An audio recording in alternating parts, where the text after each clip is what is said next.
There's an old saying you've likely heard paraphrased at least once in your life.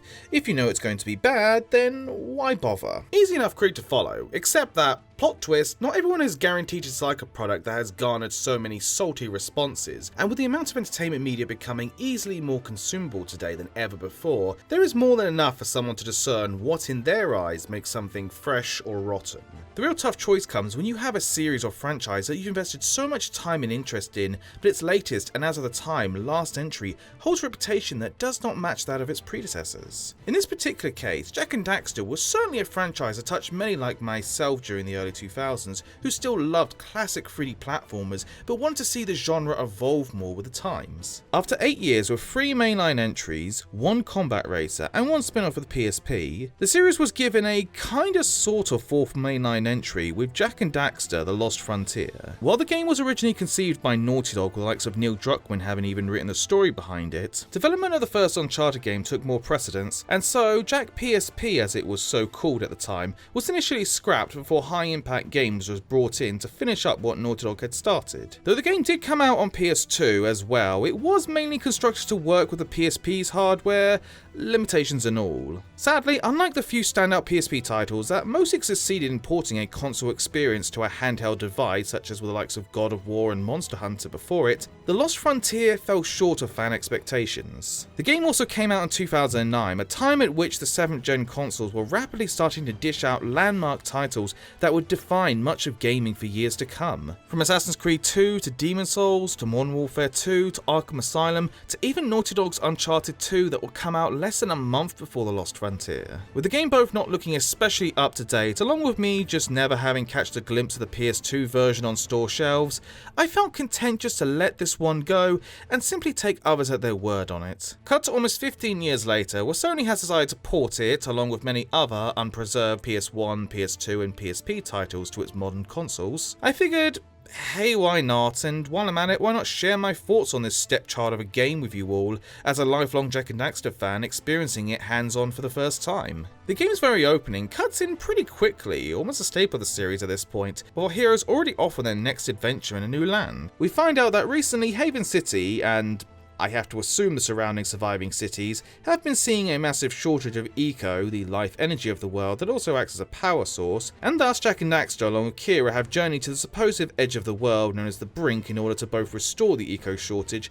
as well as to train Kira to become a sage just like her father. Upon arriving, they encounter Duke Skyheed, leader of Europa, who seeks answers about the eco disruption, and Phoenix, leader to a band of sky pirates. Throughout most of the game, our heroes work towards trying to repair a device known as the Eco Seeker that will lead them to a massive amount of energy known as an eco core, which they believe to be the solution to the planet's energy crisis. Jumping into the game at first can be a little jarring for long-time players, most in particular the downgrade in visuals and performance, not to mention the camera being placed too up and close and requiring the bumpers to rotate it. The lack of buttons on the PSP also means that rolling has been excluded. What's more, movement can feel off, which is a shame considering how much it plays into my enjoyment of the series. It's not an easy hurdle to overcome, but with that said, as much of a problem as these issues are in contrast to previous games of the series, within the first hour or so of The Lost Frontier, I realised something.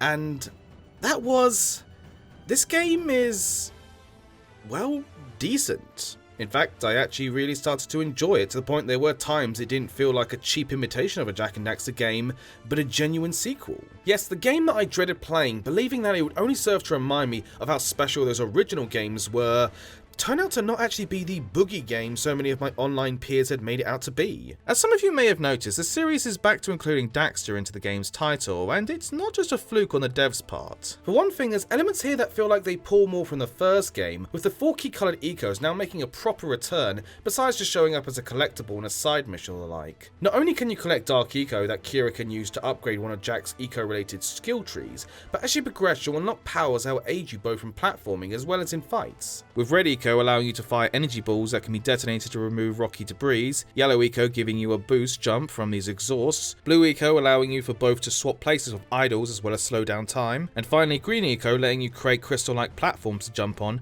along with a protective shield that allows you to walk across hazardous surfaces. While the slow down time is pretty much a copy and paste from the same Light Eco ability from Jak 3, the rest are very different to what we're used to, and for the first time our eco powers recharge on their own, meaning you can use them in a variety of circumstances circumstances. For example, the red eco energy balls proved to be very handy dispensing large groups of enemies bundled up together, while the green eco shield both serves as extra protection while also allowing you to strafe fire enemies. There are even a few times when you need to utilize multiple powers in quick succession. It's certainly not perfect, some abilities aren't as multi-layered as others, and upgrading your skill tree can only be done when Kira is available instead of just having you jump into a menu whenever you feel like it. I'm also not a fan of having to switch between them on the D-pad while also activating them by pressing down on the D-pad, though the port does allow you to rearrange the control layout from the port menu, something that I only noticed after I'd completed the game. The morph gun is now replaced with the morph spear, and it really does nothing new other than swapping out the black mod for a green one that acts as a grenade launcher. Instead of purchasing upgrades with precursor orbs or having them be offered out as rewards for missions, attachments can be found hidden throughout the game or won inside missions. Just from playing the gun course provided this time, you can tell early on that the way of the gun is not the best approach to always take in this game. Due to enemies being a lot more up close and personal this time, you'll be using melee attacks more often, which isn't so bad as we do get to perform a few new combos of Jak's attacks this time. One of the biggest change-ups for the game that was advertised for it was the focus on aerial combat throughout, with you not only being able to pilot multiple aircraft but also select which weapons and mods each can come equipped with. As you destroy other ships and complete tasks, you'll earn spare parts that can be used to purchase attachments along with leveling them up. This isn't your only option however, as you can launch Daxter at enemy ships where you can go full gremlins on them. Not only is this just very humorous, but I like that it gives Daxter more to do, with him also repairing your ship when it becomes critically damaged. Piloting the ship is simple enough. I'd be surprised that they managed to mess this part of the game up, as unlike the desert vehicles from Jak 3, you're not having to fight endless waves of enemies and the terrain, plus you're given plenty of room to maneuver around incoming fire with barrel rolls and U-turns there to assist. Having only played a few Star Wars related flight games myself, what is here is decent enough, nothing spectacular, but still entertaining thanks to each ship being very unique, along with the amount of weapon customization provided. One bit of gameplay the devs certainly seem to be quite in love with, seeing as it shows up in both land and airborne segments, is the overabundance of quicktime events used throughout. Now mind you, I'm not one who's too picky about having quicktime events appear in my game. After all, if you're going to have the player feel in control while also giving them enough direction to not feel lost, it seems like a reasonable creative decision in my book. That said, considering they show up half the time you're forced to interact with some form of machinery throughout the game, it can be a bit overwhelming. It doesn't help that on occasion, button presses don't sync as often as you'd like, which certainly proved to be a problem during this one mission that has you fighting against enemy artillery, with you as Daxter needing to rework missiles through quicktime events, all with a limited time that only gets shorter with each missile, to the point that on the last one, if you make even one mistake and waste 1 second, you need to restart that section all over again. Even with the port's rewind feature, this got to me good, and I can only imagine how frustrating it was in the original. There is a third area of gameplay that needs to be talked about, and it's easily the most infamous inclusion to come from this game. During the game, on rather random occasions, Daxter ends up coming into contact with Dark Eco, transforming into Dark Daxter, a hulking brute version of himself, complete with a Mr. Hyde-like personality. Knowing ahead of time about it, this to me definitely felt like it was going to be the shark jumping moment from the series, even with how convoluted the rules of Dark Eco keep being revised with each game. I guess it's kind of ironic given that due to the eco shortage, Jak can't rely on his own dark powers this time throughout the game, but Daxter gets to do all this. Anyway, these segments in which we control Dark Daxter have us moving down halls from an isometric perspective, where we fight enemies, flip switches, and break down walls till we eventually escape and transform back. They're fine, I guess, though they definitely outstay their welcome towards the end. What's more, story-wise, Dark Daxter just has about zero impact on the game's events, with him not even being used as a hidden ace on our heroes when things are at their grimmest. Well, the game's cast is mostly small when compared to the trilogies, with Kira being the only returning supporting character, while new characters we do get are good enough, with some coming with enough baggage to make them memorable enough. Though we don't have anything really going on for Jak or even Daxter, we do get to see Kira be a little bit more proactive this time around, certainly more than she was in Jak 3, sorry, last one I promise. Had they actually been a bit more focused on her training to become a sage instead of just being there to stop Jak and Phoenix from butting heads, we could have been treated to her at her very best. Max Casella is back once again as Daxter, with some actually good material that got a few laughs out of me. Tara Strong returns to play Kira post Anagar Duo, and Phil Lamar continues to voice an assortment of the series cast yet again, with both Skyheed and the Castaway getting added to the list. One changeover many will likely notice this is Josh Keaton taking over the role of Jak from Mike Irwin, who would only return to play the character for the not so well received PlayStation Move Heroes. I'm not sure as to why the reason behind the change, with me only getting the faint rumours that Irwin was done with voice acting around that time. Either way, I know some people prefer Jak's more edgelord tone compared to Keaton's more down-to-earth approach. Why didn't you tell me Ashlyn was Praxis' daughter? What's your connection with her?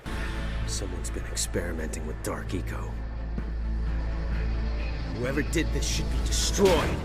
Also, I guess congrats Josh on getting to play now 3 of my childhood icons. The music, like in Jak 3, really tries to go for a more action focus to it, and I will say it's not bad at capturing a Hans Zimmer epicness to it, which isn't much of a surprise given that the game's composer, James Dooley, worked as a technical assistant for Zimmer on a number of films. While the Brink certainly isn't as iconic as Haven City or the entire overworld in the precursor Legacy, I do think there is some good detail put into many of these locations, even for what they had to work with. I will also say this is one of the few games this series that does offer a lot of extra content between missions, to the point that I was a little annoyed that I was unable to return to the game after completing the final mission without having to start over in hero mode. I can't say when the next time I'll play The Lost Frontier will be, but overall, as I said, I think the game is solid even with it having a few rough patches here and there. Do I consider it a genuine sequel? No, but I don't know, maybe that's just the peer pressure talking. I certainly don't think the game tarnished the series' reputation, as I've made it clear in previous videos that there were certainly aspects to the series that I did feel were starting to lose their touch in later games. Of course, there are many who do feel differently about the series compared to me. I've seen people who love Jak 3 but find the first game to be too similar to other platformers before it. To be honest, while I'm confident that Naughty Dog's supposed Jak 4/Jak and Daxter reboot wasn't going to win over the majority of the fans, especially given the studio's decision to have it follow a more realistic approach to games like their other recent releases, I still would have loved to have seen more from the series, but some franchises only get one game to them, so count your blessings, I guess. And while it might not be much, Jak and Daxter Lost Frontier is still something in my book. The gameplay certainly has its issues, and it's not the best to look out even when you consider the time and hardware around its release, but the story is engaging enough, the flight combat can be very enjoyable, especially when it comes to its weapons and mod customization, and the use of the coloured eco powers are a welcome return to older times while still managing to build upon what was already established. Most definitely not my first recommendation from the series, but possibly not my last either. So as of now, I've made my opinion clear on all but one Jak and Daxter game, which you expect to hear from very soon. Yes, for real this time. And if you want to know when the next video does happen, you can hit that little bell icon to do half the work for you. Thank you all for watching, and as always, till next time.